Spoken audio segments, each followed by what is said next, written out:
question. Now, we've been chatting on off air. What would you guys have as a requirements list if you went on tour, do you think? Hobnobs and Jaffa cakes. Yeah, hobnobs. Trailer full of hobnobs. I've heard you're pretty obsessed with hobnob biscuits. Well, that's the thing. I mean, most people, it's like other things, but for some reason we have a strange affection for biscuits. Yeah. And they call it the Jaffa cake, which is it a cake? Is it a biscuit? No one really knows. That's it. So is it tea and biscuits sometimes when you're writing your music? Yeah. Yeah. It's definitely like it's very chilled out. There's no alcohol, nothing like that. It's just biscuits and tea. It's a shambles, really, isn't it? Maybe some milkshake. That's about it, really. No. Actually, you could have a milkshake with hobnobs in. Yeah, that does sound really good. Get it from Moo Juice, man. Good stuff. Advertising business. That's it. They should give me some money now, I think. I'm earning my money today. There are other places other than Moo Juice that do these milkshakes, but they are quite nice. Mine would have to be a Twix one. Ooh, I love I Twix. like Oreo ones, they're pretty good. Yeah, I don't even know, there's too much choice. I'm getting thirsty now for milkshake. Yeah, that sounds good. So, if you could go on tour, where would you like to perform? We're looking to go on tour early next year, and we're planning on going more up north because we've never kind of gone any further than. It's Birmingham, difficult for a band in the south to gig up north sometimes, especially if you're just starting out again, like we are. There's so many bands, it's kind of hard to. And the whole scene works completely differently, I find, up north. Yeah, definitely. it's But we want to go up to Liverpool, Manchester, Newcastle. We've got like pockets of fans that would come out and see us, but it's just it's getting up there. Yeah, absolutely. It's getting it done. We'd love to go abroad again as well because we've gigged in Belgium before. Oh wow! That was a great weekend. Yeah, that was a great weekend. So we actually won an award for best live act. And we played at a showcase event over there, and that was something else. And fantastic from then on, time. it's like we just want to go around the world and do it. That's it. If that we is have it. a chance, Wow. Tell us a bit more about the award. What you had to do to win that. We went up to Cargo in London, which is like basically this big club venue thing. It was put on by Exposure Music Awards. It's Raven Black Music Records, isn't it? Yeah. But yeah, they put it on, and they had loads of awesome artists there, like all these people, and we didn't think we'd had a chance, and you know what I mean? We didn't think we had a chance at all. Yeah. But turns out we won it, so it was pretty. It was a shock. It's propelled us a lot more into that going a bit more serious, and I think that's People why we took us lost. seriously after I that. think that's why we lost our previous drummer. Really, I think maybe it was just too much. You know what I mean? Like he didn't want to become like part of his life more than a hobby, if you know what I mean. Yeah, which is a shame. There's a line there that I think it crossed, but everyone's got to live their lives, haven't they? So. Unfortunately, there's a lot of things that went on originally because we, as a band, the Military Arcade, we split up originally. We worked with some shady people. Ooh, and we would have probably signed to Raven Black, but things didn't go. Yeah, unfortunately, we were controlled by people who didn't know what they were doing. But you live and learn from that. That's absolutely, yeah. We reformed and did 10 times better. So that's it. I'm proud of that. So you weren't able to really put your music feelings across then? I think because of everything that was happening and the way everything was so controlled and false, even like we were told to play things we shouldn't have been playing. Yeah. And It wasn't your music. That's it. And we couldn't write good music because we didn't feel right doing it. We didn't have any influence at that point. That's it, because it was all they sucked the influence right out of it, quite literally, and it was rubbish really, and that's why it stopped.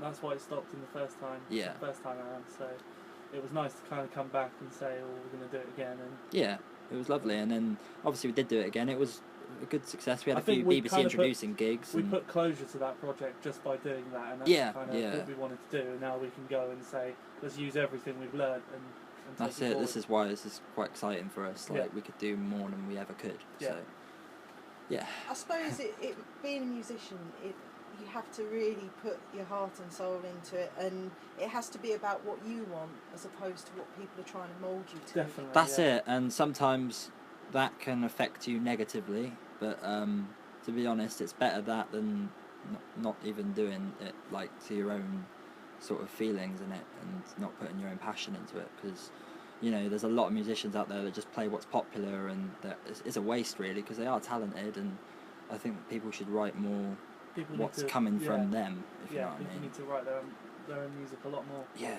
absolutely. I hear a lot of cover bands and stuff that go out and they're quite young, and they're good bands. They're the best bands sometimes. You hear the potential in them, and they should just I always try and encourage people to write their own music. Absolutely. So, do you have jobs as well as performing music? I do, yeah.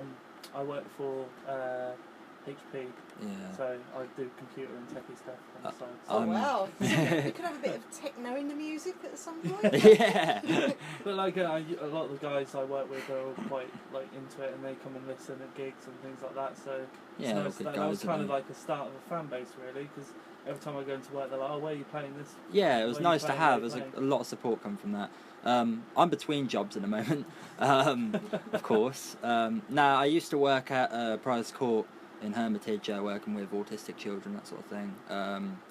And you know, it was one of the best jobs I've ever had. Unfortunately, it just got a bit much. You know, it's quite a difficult job, and now I'm just looking for something else now at the moment, something that suits me a lot more. Ideally, we'd like to go full time into music. But But you know, 1 in a million chance, isn't it? But, you know. So we may see you up north at the beginning of next year. Yeah, fingers crossed. Yeah. Is there anywhere that you really want to go? You're going to go as far north as you can, right up to Inverness in Scotland. I'd love to gig in Scotland. I mean, we have ties as we were growing up with a band called Big Country. Yeah, classic Scottish band. They were huge in the 80s. Yeah. So we have a lot of fans because we kind of appealed to some of their We fans. promoted to their market really, and we got a lot of support because we did a song called The Poet, which was done in tribute to Stuart Adamson, who's passed about 15 years ago now, wasn't it? And we got a lot of support from them, so you know, it's been great. Yeah, so we'd like to go there and play to some of those guys. Yeah. Yeah. You know, that'd be good. We definitely want to go to Scotland. We've got the opportunity there. It's just putting it into action. Yeah. We're going to do next year. Yeah. It's gonna be good. You could even go to Land's End. You could do a whole tour of all the points of the country. I'd love to go back down to Cornwall. It'd be amazing. We lived there. We grew up there. Yeah, so, pretty much. We grew up in Penzance. Penzance. We were in Ilfracombe for a little while as well, in Devon. We've always been around, all around, haven't we? We've been up. Yeah, we've been everywhere. So how do you influence in your music, would you say? Definitely. Absolutely. We've taken sounds from different areas, really. Yeah, I mean, especially like the Military Arcade stuff we're releasing, it's influenced a lot by like Celtic sort of feel, like, and all the music you hear in like Ilfracombe streets and things. Yeah, like, there's a lot of bands I heard when living down there that I took influence from that kind of had like this really spacey feel. Yeah. It's like a real like. Yeah. Oceany sound. Oceany sound. It's really hard to pinpoint, but you do hear it. Like you hear it all over the place down there. Yeah, no, it's got a lot of influence from that area, so it's nice. Cool. Now we're going to hear Viva la Revolution. This is another conspiracy one? This is our heaviest, craziest track, I think. From that band, yeah. And again, it's one of those. It's the first politically driven song that we've done, and it's something it's quite vague, but it's to the point in a way. It's very to the point, and it's very just it's like almost like a short-tempered song, isn't it? Yeah. It's like, yeah. yeah. Brilliant. Here we go.